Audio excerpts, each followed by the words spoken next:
I had just come back from a 3-day business trip, worn out, hungry, dragging my suitcase across the floor, when I cracked open a soda and glanced out the front window. And that's when I almost choked. I mean, actually choked. My sleek, slate gray, carefully curated modern house was now a violent, glitter-drenched pink. Not soft pink, not millennial blush. I'm talking neon flamingo had a breakdown pink. It sparkled like it had been bombed by a unicorn with a grudge. For a solid 10 seconds, I thought I was looking at the wrong house. But then I saw my nameplate on the mailbox, and my knees just buckled.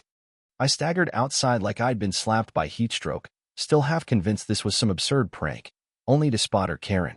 Not a Karen. The Karen. HOA President Karen Landers, standing dead center on my lawn, waving a paintbrush in one hand and her phone in the other, taking selfies in front of my mutilated facade like she was the second coming of Picasso. "You're welcome," she chirped, giving me a wink like she'd just solved world hunger. My brain stalled. It literally buffered like a bad internet connection. I couldn't even form a sentence. And she just stood there smiling like she expected applause. I finally found my voice barely and stormed down the steps. "Karen," I said through clenched teeth, "what in the ever-loving hell is this?" She didn't even blink. Just tilted her sunglasses, gave me that smug HOA smile, and said, the old color was depressing. "This is much more community forward." Then I saw its sidewall. The one my late wife painted by hand over the course of 2 months. A sprawling mural of a tree made from open books, each one a title from her childhood, her college years, the stories that shaped her mother.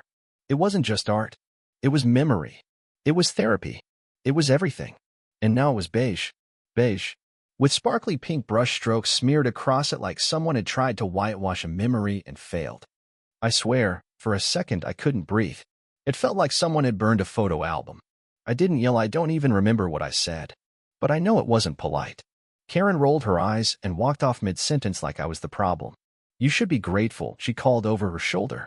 "I saved you thousands in design fees." That night, I didn't sleep. I laid in bed, staring at old photos of the mural on my phone, zooming in on details that didn't exist anymore. I knew what I had to do. I got up before dawn, brewed the strongest pot of coffee I could manage, and started digging HOA bylaws, city regulations, legal forms. I went full caffeine-fueled research mode. And sure enough, in Section 6, subsection B, there it was. No board member may initiate changes to a homeowner's private property without explicit written consent. Not a recommendation. Not an opinion. A rule. And I had never signed a thing. I began documenting. Photos, timestamps, witness statements. I even got doorbell cam footage from my neighbor across the street. It showed Karen waving contractors onto my lawn like a general leading a battalion. I tracked down the painters. They were hesitant at first, probably scared they'd get sued. But when I showed them the photos, one of them blurted, "Wait, she said you were in legal trouble and that we had to paint it fast before city officials showed up." I nearly snapped my molars, grinding my jaw. She'd lied. Bold-faced. And to top it off, she had used the HOA's community card to pay for the job. Labeled it emergency aesthetic correction. This wasn't just vandalism. It was fraud. And I was going to make her pay for every glitter-coated inch of it. I marched into the HOA office that afternoon. The receptionist's smile disappeared as soon as she saw my face. I calmly asked for the board.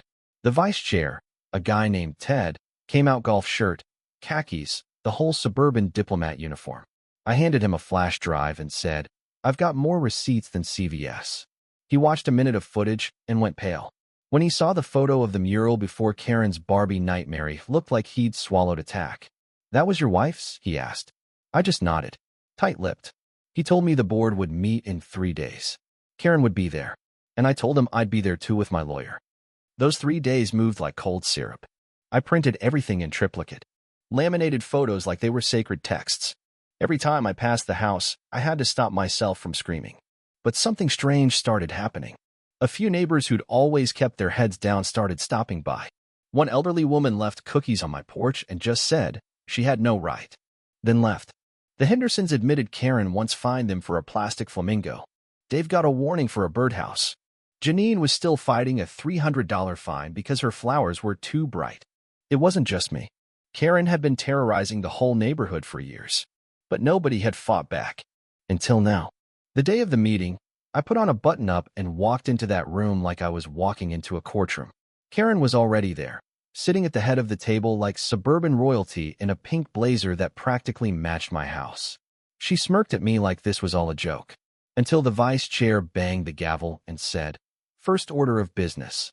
Unauthorized alterations to private property." Karen leaned in like she was giving a TED Talk. The neighborhood lacked vibrance, she said. The homeowner's previous aesthetic was morose. I acted with vision and purpose. And then she called the mural juvenile. I didn't say a word. I just opened my folder and began laying out the evidence. One piece at a time. Photos. Video. The contractor's statement. The receipts. I didn't yell. Didn't raise my voice. I let the facts do the talking. The room went dead silent. Ted looked like he might throw up. Another board member leaned forward and asked, "Ms. Landers, did you have written authorization?" Karen froze. Then, I didn't think I needed one. The community comes first. And that was it. The unraveling began. The board voted unanimously. Karen would personally cover the $50,000 in restoration costs, including repainting and the mural. She was suspended from all HOA duties, permanently banned from managing projects, and publicly shamed. For a second, I felt something like peace, until I remembered the pink was still on my walls. The mural was still buried, but it wouldn't be for long. I reached out to Leah, one of my wife's old friends from the local artist collective. She remembered every detail of that mural. When she saw what Karen had done, she shook her head and said, "That's not just damage. That's erasure." We started sketching plans for restoration. Only this time, we'd add something new, something to mark what had happened. Not bitterness, just truth. While we worked, neighbors showed up. With cookies, paint supplies, folding chairs. One kid printed a photo of the original mural and taped it to my fence with the words, "Bring it back." Dave showed up with a power washer. Even Mr. Benson, the retired shop teacher, offered to install lighting so the wall could shine at night. The mural became more than memory, it became community. Of course, Karen wasn't done. Flyers started appearing overnight, pink paper, glitter borders, claiming I had approved the paint job and was now seeking sympathy donations. Everyone knew it was her. The tone, the grammar, the delusion. But this time, the community wasn't having it. By morning, every flyer had been replaced by hand-drawn signs. Respect art, not egos. A week later, we revealed the restored mural. Over 40 people stood on my lawn that night. When the lights clicked on, and the golden outline of a single pink leaf shimmered from the tree, the crowd gasped. Some cried, and someone whispered, "Now that's justice." But it didn't end there. Turns out Karen's glitter spree opened a can of worms. The HOA did an audit. What they found? Embezzlement. Fake vendors. Charges labeled emergency bird bath. The vendor was her cousin. They sued her. And when she tried to flip the narrative again, accusing me of emotional defamation over the pink leaf, we countersued. Trespassing. Vandalism. Fraud. In court, she looked like a ghost. Her lawyer said she was misunderstood. Mine said she was a tyrant with a paintbrush. The judge sided with use again. $50,000 in damages. This time, from her personal account. No HOA shield to hide behind. And that should have been the end. But it wasn't, because something beautiful had bloomed out of all of it. The mural was featured in the city's art tour. People from other towns came just to take pictures. New murals popped up on other homes. Kids laughed outside again. My wife's memory wasn't erased. It was shared. Karen? She still lives across the street. Quiet now. Forgotten. Her roses wilted. Her Iron Queen of Clean sign gone. One afternoon, we made eye contact. Just for a second. She flinched and turned away. I didn't wave. I didn't need to. She wasn't the center of the story anymore. She was just the cautionary tale. And that pink leaf? The one hanging on the mural? That used to be the worst part. Now it's my favorite. If you've ever had someone try to rewrite your story, your home, your memories, your rights, drop a comment below. I want to hear your side. When is enough enough? When does beautification become control? Let's talk about it. And if you've got a Karen in your neighborhood, well, maybe it's time to get your own paintbrush.